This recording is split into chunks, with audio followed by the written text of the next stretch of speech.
The National Weather Service in Omaha has issued a tornado warning for southeastern Montgomery County in southwestern Iowa, northeastern Page County in southwestern Iowa, until 10 p.m.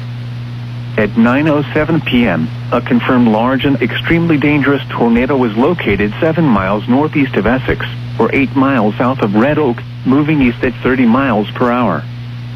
This is a particularly dangerous situation. Take cover now. Expected hazards included a damaging tornado. A tornado has been confirmed by impact. You are in a life-threatening situation. Flying debris may be deadly to those caught without shelter. Mobile homes will be destroyed. Considerable damage to homes, businesses, and vehicles is likely, and complete destruction is possible. The tornado will be near Villisca around 9:20 p.m. To repeat, a large, extremely dangerous, and potentially deadly tornado is on the ground. To protect your life, take cover now.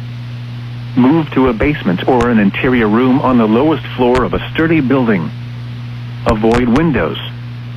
If you are outdoors, in a mobile home, or in a vehicle, move to the closest substantial shelter and protect yourself from flying debris. Tornadoes are extremely difficult to see and confirm at night. Do not wait to see or hear the tornado. Take cover now. Repeating, a tornado warning has been issued until 10 p.m. for the following counties in Iowa, Montgomery and Page.